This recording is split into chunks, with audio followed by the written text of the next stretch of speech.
entramos hoje no capítulo 12 do livro do profeta Daniel, no Velho Testamento da Bíblia Sagrada. Nesse tempo, se levantará Miguel, grande príncipe e defensor dos filhos do teu povo, e haverá tempo de angústia desde que houve nação até aquele tempo. Mas naquele tempo será salvo o teu povo, todo aquele que for achado inscrito no livro. Muitos dos que dormem no pó da terra ressuscitarão, uns para a vida eterna, outros para a vergonha e horror eterno. Os que forem sábios, portanto, resplandecerão como o fulgor do firmamento, e os que a muitos conduzirem à justiça brilharão como as estrelas, sempre e eternamente. Tu, porém, Daniel, encerra as palavras e sela o livro até o tempo do fim. Muitos os esquadrinharão e o saber se multiplicará. Então eu, Daniel, olhei, e eis que estavam em pé outros dois, um de uma banda do rio, o outro da outra banda. Um deles disse ao homem vestido de linho, que estava sobre as águas do rio: quando se cumprirão estas maravilhas? Ouvi o homem vestido de linho, que estava sobre as águas do rio, quando levantou a mão direita e a esquerda ao céu e jurou por aquele que vive eternamente que tudo isso aconteceria depois de um tempo, 2 tempos e metade de um tempo. Quando se acabar a destruição do poder do povo santo, todas estas coisas se cumprirão. Eu ouvi, mas não entendi. Então eu disse: meu senhor, qual será o fim destas coisas? Ele respondeu: vai, Daniel, porque estas palavras estão encerradas, seladas até o tempo do fim.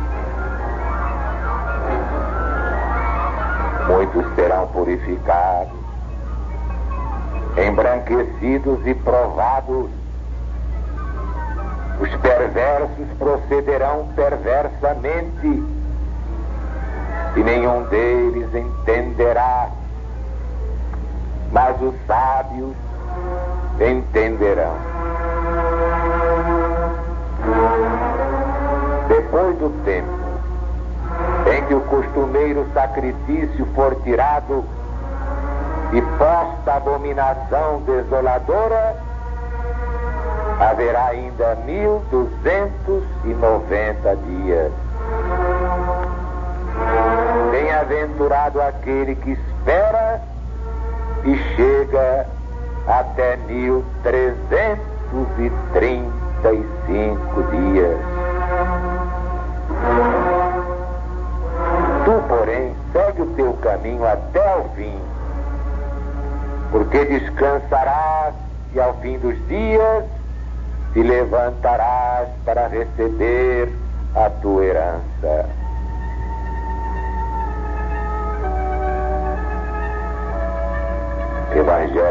Jesus, segundo São Mateus, capítulo 24, versículo 15.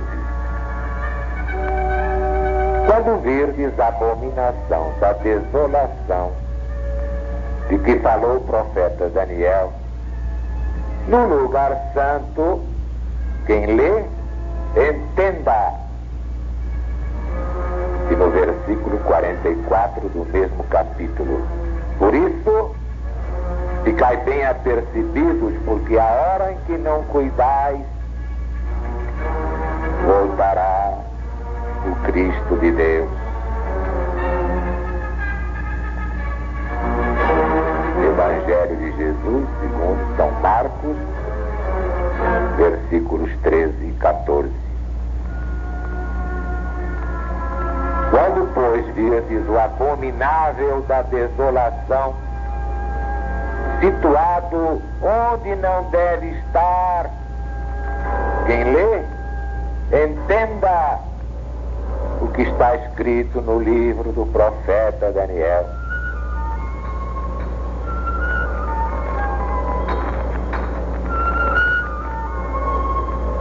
Primeiro livro dos Macabeus,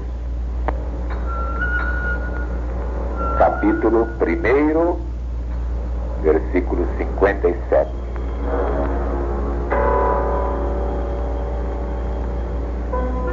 No dia 15 do mês de Casleu, no ano 145, o rei Antíoco mandou colocar o abominável ídolo da desolação sobre o altar de Deus.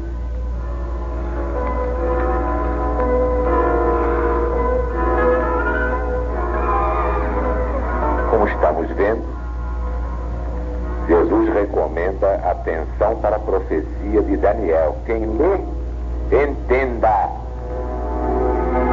Vejamos então o versículo 27 do capítulo 9 de Daniel, na tradução do padre Matos Soares. E estará no templo a abominação da desolação, e a desolação permanecerá até a consumação e até ao fim do mundo. Qual o sentido da profecia? Escreveu Isaac Newton. A significação é que a gente de um príncipe que há de vir destruirá o santuário, abolindo o culto diário do verdadeiro Deus e espalhando sobre toda a região um exército de deuses falsos, e estabelecendo seu culto e domínio, causará a desolação dos judeus até ser preenchida a época dos gentios.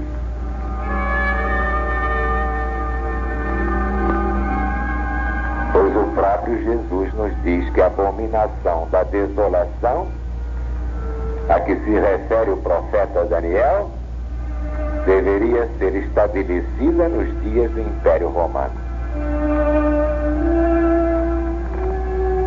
Toda atenção agora para os versículos 11 e 12 do capítulo 12 do profeta Daniel.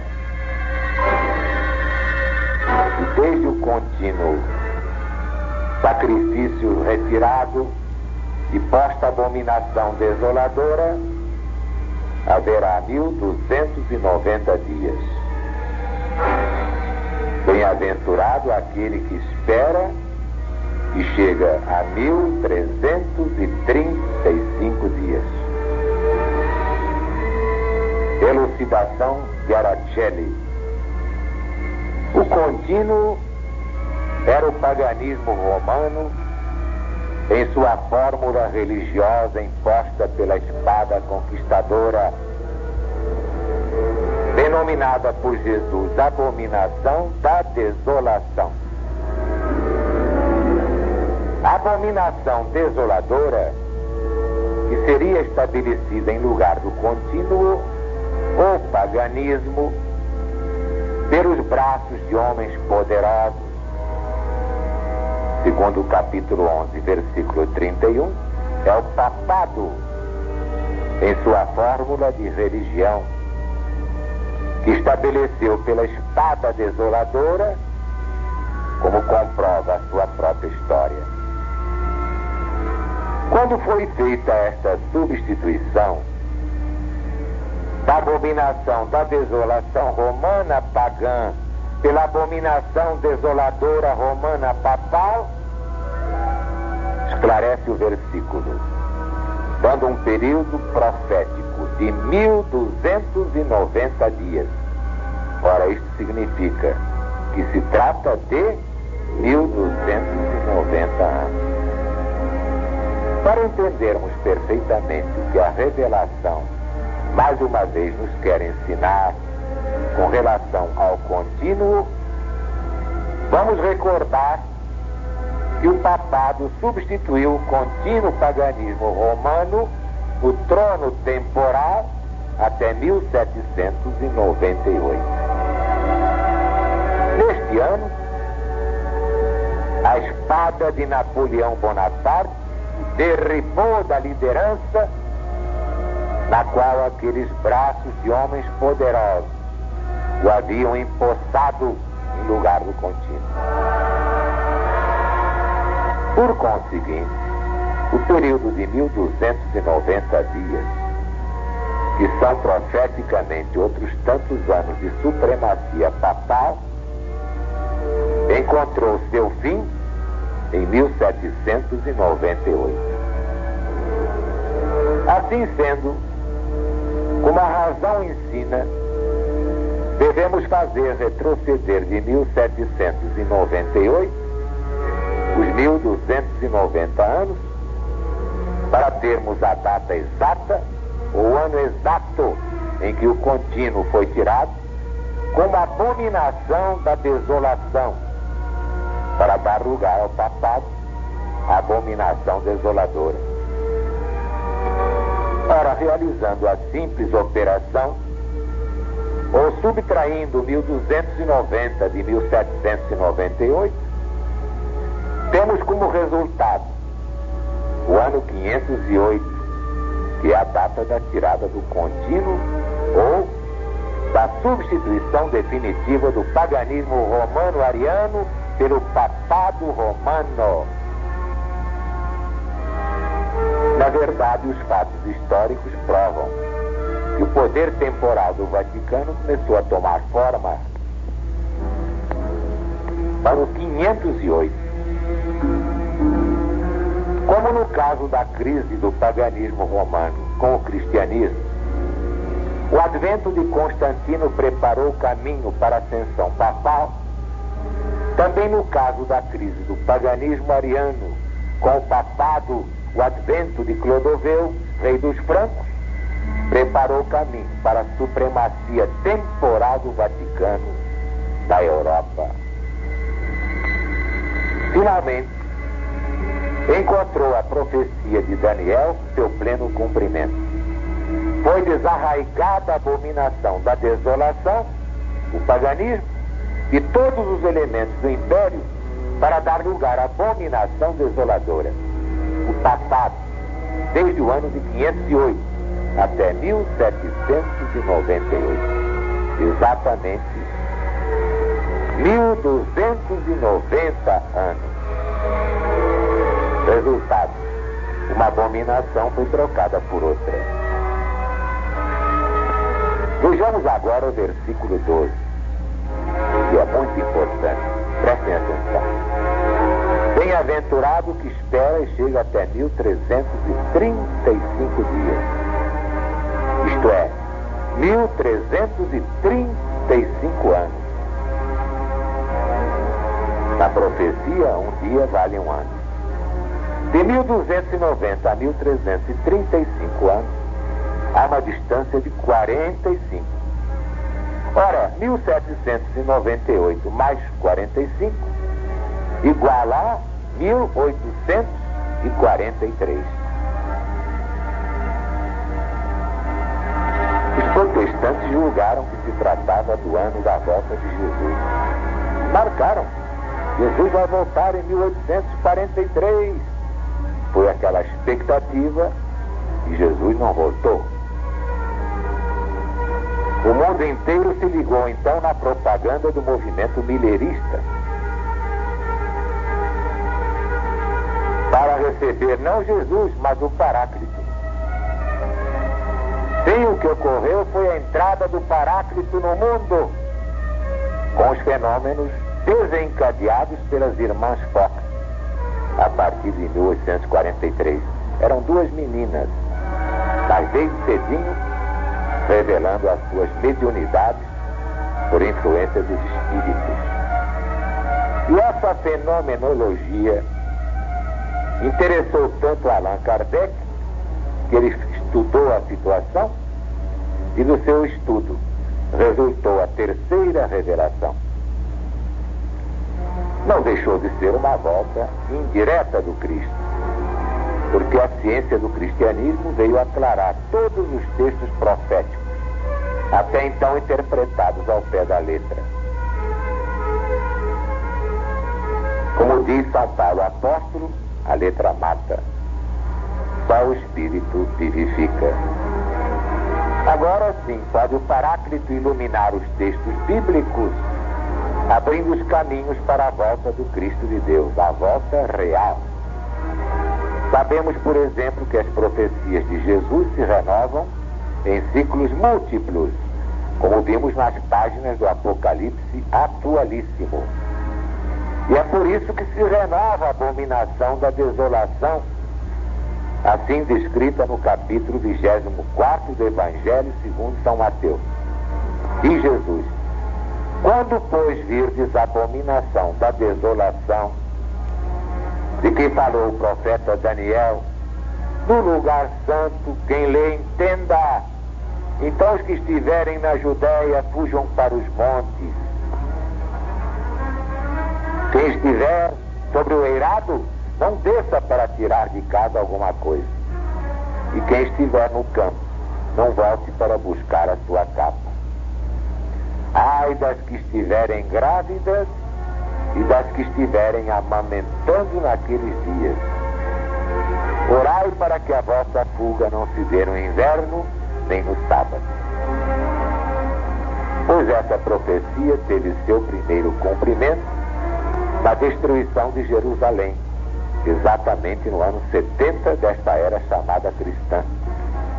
Foi uma grande tribulação que se repetiu através dos séculos.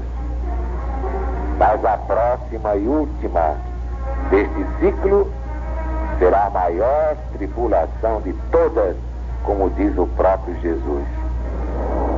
Porque nesse tempo haverá uma grande tribulação, como nunca houve desde o princípio do mundo, nem haverá jamais. Se aqueles dias não fossem abreviados, ninguém poderia ser salvo. Mas esses dias serão abreviados por causa dos escolhidos, aqueles que estão assinalados para o rebanho único do Divino Mestre.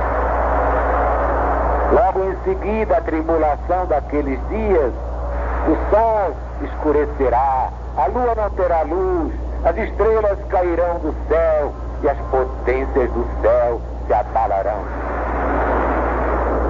Então aparecerá no céu o sinal do Filho de Deus. Todos os povos da terra se lamentarão, vendo Cristo voltar sobre as nuvens do céu com poder e grande glória.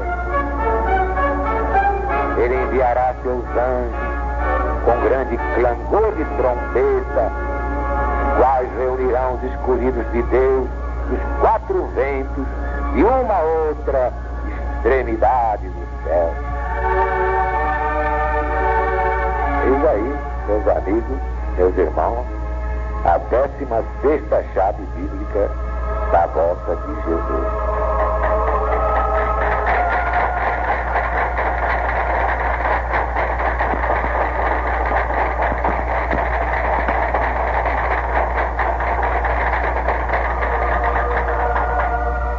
diante disso, como diz o Apocalipse, vamos repetir.